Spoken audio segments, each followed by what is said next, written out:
اللهم صل أفضل صلاة على أسعد مخلوقاتك سيدنا محمد وعلى آله وصحبه وسلم عدد معلوماتك ومداد كلماتك كلما ذكرك الذاكرون وغفل عن ذكره غافلون.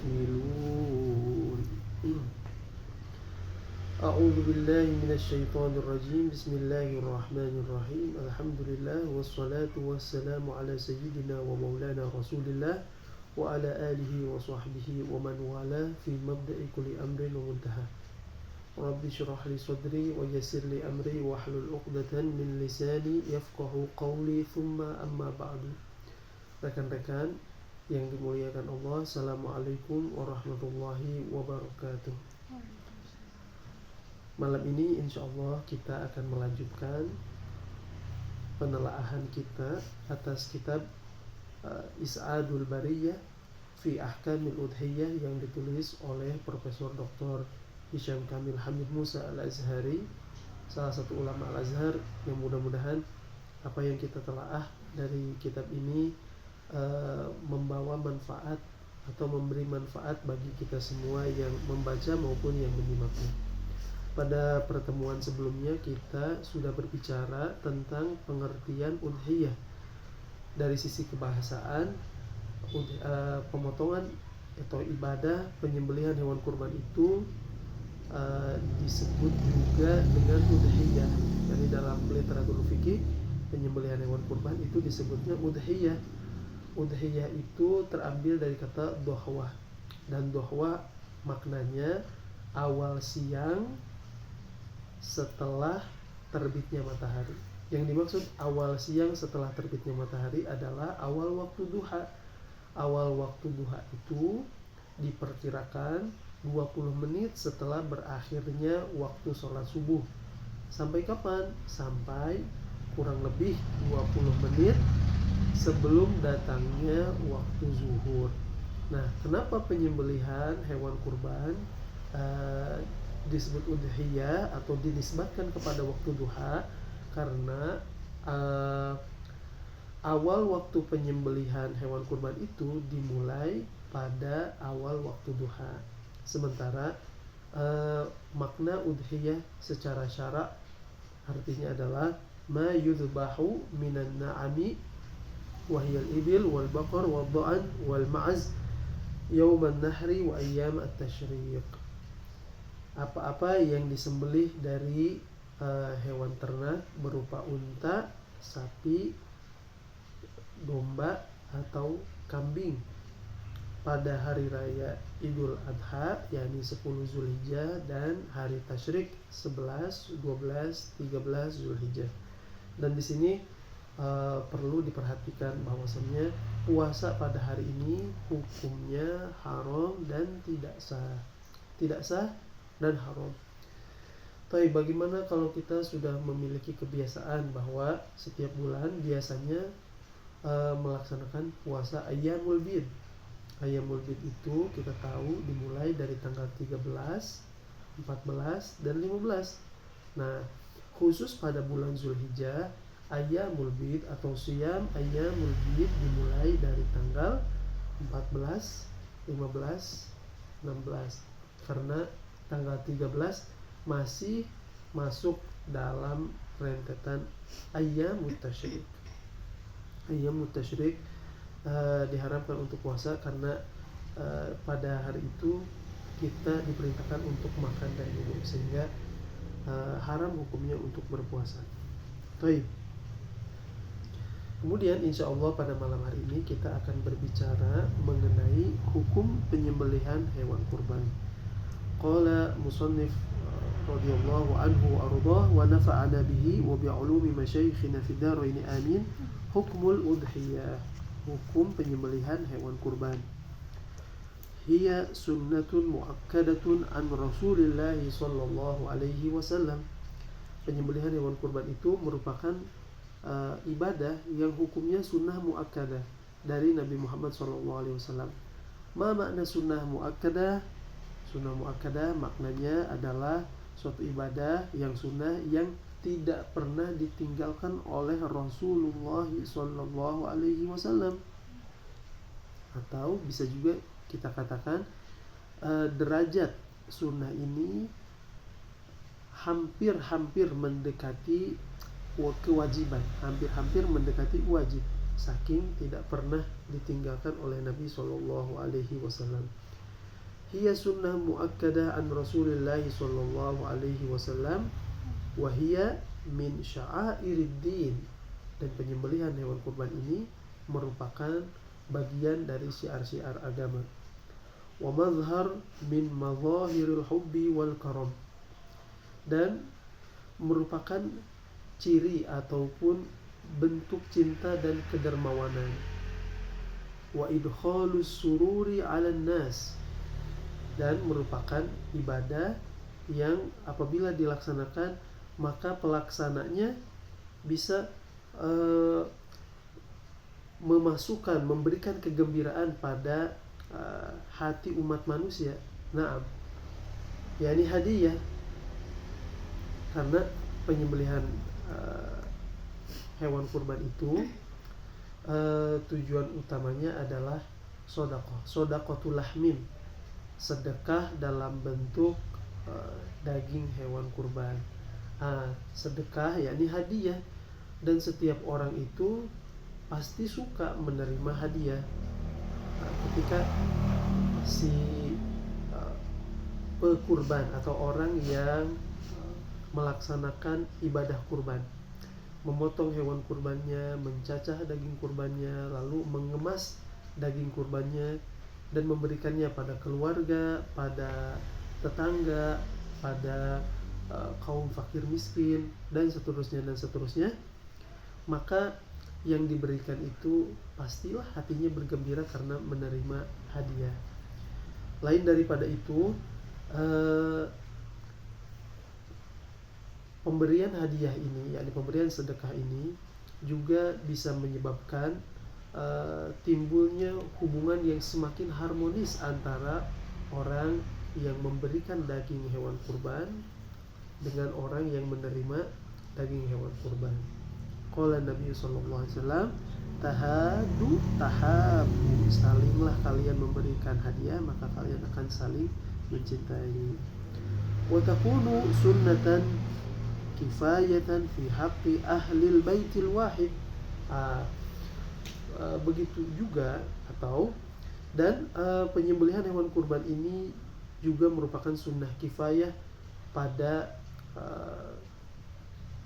satu anggota keluarga yang tinggal di dalam satu rumah, yakni sunnah kifayah secara konsep sama seperti fardu kifayah. Fardu kifayah kita tahu suatu kewajiban yang apabila ada satu atau dua orang yang melaksanakannya maka kewajiban itu gugur dari orang-orang yang belum melaksanakannya. Begitu juga dengan penyembelihan hewan kurban atau ibadah penyembelihan hewan kurban atau udhiyah, hukumnya sunnah kifayah pada satu keluarga yang tinggal di satu rumah yang sama, yakni fayakfi dhabhu udhiyatil abi mathalan anhu wa an zawjatihi wa auladihi ma damu fi baitin wahidin. Maka cukup penyembelihan yang dilakukan oleh seorang ayah misalnya, itu cukup menggugurkan tuntutan udhiyah dari istrinya, dari anaknya selama mereka tinggal di satu rumah yang sama. Misalnya di satu keluarga itu terdiri dari ayah, ibu, dan anak. Nah, ayahnya memiliki pekerjaan sehingga memiliki gaji, ibunya juga bekerja sehingga memiliki gaji, anaknya bekerja sehingga memiliki gaji. Datanglah 10 Zulhijjah, kemudian sang ayah menyembelih hewan kurban. Maka yang menjadi istri atau ibu dan anaknya ini tuntutan untuk menyembelih hewan kurban di rumah tersebut sudah gugur karena sudah dilaksanakan oleh salah satu anggota keluarga, yakni dalam hal tadi disebutkan adalah ayah itu. Jadi sunnah kifayah fi haqqi ahlil baitil wahid. Baik, sekarang bagaimana seandainya ayah, ibu dan anak. Nah, anaknya ini sudah dewasa, sudah menikah, lalu berpisah rumah dibawa oleh pasangannya. Ketika 10 Zulhijjah ayah menyembelih, maka tuntutan untuk menyembelih hewan kurban ini gugur dari sang ibu atau sang istri. Sementara anaknya gugur atau tidak gugur karena sudah berbeda rumah. Sudah berbeda tempat makan, sudah berbeda tempat minum, maka dia tetap dituntut atau disunahkan untuk menyembelih hewan kurban sendiri di tempatnya atau di rumahnya. Nah, amma idza tafarraqu, adapun apabila anggota keluarga itu sudah berpencar, berpisah-pisah, wastaqalla kullu fardin bimanzilihi, dan setiap anggota atau individu keluarga itu sudah memiliki tempat sendiri-sendiri, memiliki rumah sendiri-sendiri, falikulli wahidin udhiyatun mustaqillah, maka setiap orang dari anggota keluarga tersebut yang sudah tinggal di rumah masing-masing, yang sudah berpencar itu, mereka udhiyahnya udhiyah masing-masing. Baik, faidah, ada satu faidah di sini yang disertakan oleh Syekh Hisham Kamil Hamid Musa Al-Azhari. Qala Syafi'i rahimahullah, balaghana anna Abu Bakr wa Umar radhiyallahu anhuma kana la yudhiyani karahiyatan an yura annaha wajibah. Kata Imam Syafi'i, telah sampai kabar kepada kami bahwasannya dahulu Sayyidina Abu Bakar dan Sayyidina Umar radhiyallahu anhuma, beliau-beliau ini tidak berudhiyah, yakni tidak menyembelih hewan kurban. Mengapa demikian? Karena khawatir hal ini dianggap atau dinilai sebagai ibadah wajib oleh para sahabat atau oleh generasi-generasi yang datang selanjutnya. Taman ma'ruf, Sayyidina Abu Bakar, Sayyidina Umar minal khulafa'ir rasyidin, merupakan bagian dari khulafa'ir rasyidin, wa ma'ruf dengan kesolehannya, dengan ketakwaannya. Tapi kadang-kadang beliau-beliau ini meninggalkan udhiyah. Atas alasan apa? Atas alasan khawatir penyembelihan hewan kurban ini dianggap sebagai ibadah wajib oleh umat, sehingga khawatir memberatkan. Baik. Demikian yang menjadi pandangan mayoritas ulama, bahwasannya hukum penyembelihan hewan kurban itu asalnya adalah sunnah muakkadah. Tapi penyembelihan hewan kurban ini bisa juga berubah hukumnya menjadi wajib. Mata takunul udhiyah wajibatan, kapan penyembelihan hewan kurban ini berubah hukumnya menjadi wajib? Tusbihul udhiyah wajibatan bi ahadi amrayni. Penyembelihan hewan kurban ini menjadi wajib apabila ada salah satu dari dua hal. Apabila ada salah satu dari dua perkara. Yang pertama ta'yin, yang kedua nadar. Ta'yin yakni menetapkan sendiri, nadar yakni berjanji melakukan suatu ibadah kepada Allah Subhanahu wa taala. Ta'yin seperti apa misalnya? Ka'an yaqula hadhihi udhiyati atau sa'udhi bihadhihi syah fayajibu hina idin an yudhi biha. Ta'yin atau menetapkan itu contohnya seperti seseorang berkata, inilah hewan yang akan aku sembelih untuk kurban nanti, atau aku akan menyembelih hewan ini untuk kurban. Maka ketika menunjuk hewan tertentu dan dikatakan akan dikurbankan hewan itu, maka wajiblah bagi pengucapnya menyembelih hewan tersebut atas nama kurban. Jadi atas pengucapnya saja. Atau contoh lain seperti misalnya jika saya memiliki 5 ekor domba, 4 diantaranya domba biasa, 1 diantaranya domba Garut, domba yang sangat yang sangat kuat, yang sangat enak dipandang ya. Kemudian saat saya sedang bersama 5 domba ini, tiba-tiba teman saya, sahabat saya berjalan melewati depan rumah saya. Lalu saya panggil, ya fulan ta'al, sini. Kamu lihat ini domba Garut? Ya saya lihat. Nah, domba Garut ini akan saya sembelih nanti di hari raya Idul Adha. Huna wajib. Di sini wajib hukumnya menyembelih domba Garut itu. Limadha? Li'annahu ayyanahu. Karena sudah ditetapkan oleh dirinya sendiri. Atsani, yang kedua nazar. Nazar itu artinya adalah mengharuskan diri sendiri, mendekatkan diri kepada Allah. Nah, dalam konteks ini nazarnya yakni nazar udhiyah, nazar untuk menyembelih hewan kurban. Baik nazar yang tanpa syarat ataupun nazar yang dengan syarat. Yani nazar yang tanpa syarat apa contohnya? Lillahi alayya al-udhiyah minal baqar misalnya. Allah berhak atas diri saya sehingga saya menyembelih hewan kurban dari jenis sapi misalnya.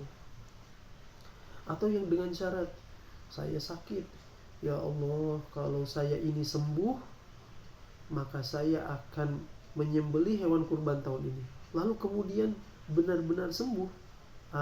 Di sini wajib menyembelih hewan kurban. Nah, an-nadhar bi an yaltazim at-taqarrub ila Allah Ta'ala bi udhiyatihi wa mithaluhu an yaqul Allahu alayya an udhi bi hadhihi al-udhiyah. Nazar artinya mengharuskan diri sendiri, mendekatkan diri kepada Allah dengan menyembelih hewan kurban. Ini konteksnya hewan kurban sekarang. Contohnya seperti seseorang berkata, Allah berhak atas diri saya sehingga saya menyembelih hewan kurban ini. Fasorat wajibah, maka dengan nazar ini udhiyah atau penyembelihan hewan kurban hukumnya wajib bagi yang bernazar. Yalzimuhu dhabhuha wal wafa bima ahadahu Allah alaihi. Harus dilaksanakan, harus loyal terhadap janjinya dan harus menepati janji yang sudah diucapkannya kepada Allah Subhanahu wa taala. Walakin di sini perlu perhatian, hukumun nadhar inda Syafi'iyah makruh. Hukum nadhar dalam pandangan mazhab Imam Syafi'i hukumnya makruh. Limadha haitsu yalzamu syakhsu nafsahu bima lam yalzamhu bihillah. Karena dia telah mengharuskan dirinya sendiri dengan suatu ibadah yang sebetulnya tidak diharuskan oleh Allah Subhanahu wa ta'ala. Baik, jadi ringkasan yang dari apa yang kita diskusikan tadi atau apa yang kita telaah tadi, hukum penyembelihan hewan kurban itu pada dasarnya sunnah muakkadah dan sunnah kifayah pada satu keluarga yang tinggal di bawah satu atap. Lalu sunnah muakkadah ini bisa berubah jadi wajib apabila seseorang mentakyin atau bernazar. Mentakyin yakni menetapkan sendiri bahwa hewan A akan disembelihnya di hari raya Idul Adha atau hari tasyrik, atau dengan nazar, baik nazar yang mengandung syarat maupun nazar yang tidak mengandung syarat. والله تعالى أعلى وأعلم. نكتفي بهذا القدر ونواصل إن شاء الله في اللقاء القادم إن كان في العمر بقية. وصلى الله على سيدنا محمد وعلى آله وصحبه وسلم. اللهم صل أفضل صلاة على أسعد مخلوقاتك سيدنا محمد وعلى آله وصحبه وسلم عدد معلوماتك مداد كلماتك كلما ذكرك الذاكرون وغفل عن ذكره الغافلون. آمين آمين يا رب العالمين. والسلام عليكم ورحمة الله وبركاته. Waalaikumsalam.